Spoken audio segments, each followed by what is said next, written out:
Sir मेरा नाम सोमदत्त स्वामी है। मैं हनुमानगढ़ जिले के राउतसर तहसील के धनासर गांव का रहने वाला हूँ। मैं पिछले 15 साल से यहाँ सीकर में रह रहा हूँ। मैं सीकर जो है यहाँ पर ट्रांसफ़र करवाया मैंने। मैं हालांकि 98 से चिकित्सा स्वास्थ्य विभाग में लैब टेक्नीशियन के पद पर कार्यरत हूँ। तो मैंने बच्चों को पढ़ाने के लिए यहाँ ट्रांसफ़र कराया था और मेरे बच्चे जो है यहाँ अपने स्कूल में पढ़ रहे थे। और वहाँ जो मेरी पोस्टिंग है वो यहाँ जिला कारागार सीकर में हो गई। यहाँ पर एक जेल डिस्पेंसरी है, उसके अंदर हो गई। अब इतना सारा टाइम था कि वहाँ पर पढ़ने का और कलाम इंस्टीट्यूट का एक इनोवेशन था, तो मुझे भी ऐसे हुआ कि बच्चे को तैयारी करवा लेते हैं, तो यहाँ से पूछताछ करते हैं।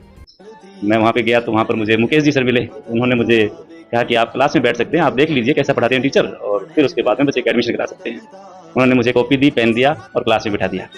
अब मुझे ऐसे मज़ा आया कि मैं 1 दिन बैठा, 2 दिन बैठा, 4 दिन बैठा। उसके बाद में मुझे ऐसे लगा कि अगर मैं भी पढ़ सकता हूँ। मैंने मुकेश जी सर से, राजेश जी सर से सलाह ली कि क्या एज ग्रुप है इसका एग्ज़ाम का। तो उन्होंने मुझे बताया कि अभी आपके पास 2-3 साल हैं, आप पढ़ सकते हैं। तो उस समय 2018 की वैकेंसी आई थी और मैंने पढ़ाई शुरू कर दी। मेरा और ये और बता दूं मैं कि मैंने ज़िंदगी में कोई भी एग्ज़ाम जो है आरएस के अलावा नहीं दिया है। पहली बार मैंने 2018 वाला प्री दिया तो पास हुआ, मेंस दिया पास हुआ, 618वीं रैंक आई मेरी। मुझे कोऑपरेटिव डिपार्टमेंट भी अलॉट हुआ।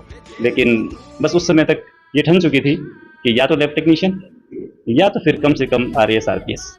तो मैंने ज्वाइन नहीं किया। उसके बाद में फिर प्रयास किया। मैंने 2021 वाला फिर इंटरव्यू दिया, उसके अंदर मुझे 248वीं रैंक मिली। और फिर 2023 का जो मेरा सफ़र था वो बड़ा चमत्कारिक था। मेरी जो तैयारी है उसमें कलाम इंस्टीट्यूट के जो नोट्स थे उसके अंदर बड़ी प्रखरता आ चुकी थी और मुझे किसी भी प्लेटफॉर्म पर बोलने में या लिखने में कोई हिचकिचाहट नहीं थी।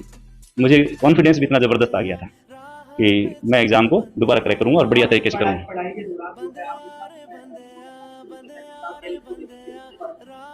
सर मेरा जो टाइम मैनेजमेंट है उसके अंदर मुझे मेरा जॉब भी करना था। मेरे बच्चे भी अबाउट 20 हैं, बराबर के हैं, तो थोड़ा टाइम उनको भी देना पड़ता था। लेकिन इसको सबको निकाल के मैं 10 घंटे ज़रूर पढ़ता था सर। तो आप जो युवाओं को क्या कहना चाहेंगे कि अगर कोई आगे की तैयारी कर रहा है या अन्य तैयारी कर रहा है, तो क्या युवाओं को क्या कहेंगे कि किस तरीके की पढ़ाई करें और क्या पहले क्या विशेषता? सर मैं युवाओं के लिए ये कहना चाहूँगा कि सबसे पहले तो उनका जो टारगेट है वो निर्धारित होना चाहिए।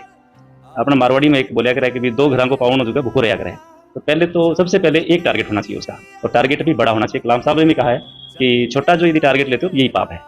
तो मैं कहता हूँ भाई राजस्थान की जो सबसे बड़ी प्रतिष्ठित सेवा है आरएएस की एग्ज़ाम की जो तैयारी करता है, इसके साथ साथ में और जो एग्ज़ाम है उनकी तैयारी अपने आप हो जाती है। सर देखिए 2023 के अंदर मेरी 68वीं रैंक है और इसके अंदर मेरे जो संस्थान है कलाम का, इसका 100% योगदान है। मैंने जो कुछ भी सीखा है वो सब कुछ यहीं से सीखा है। धन्यवाद।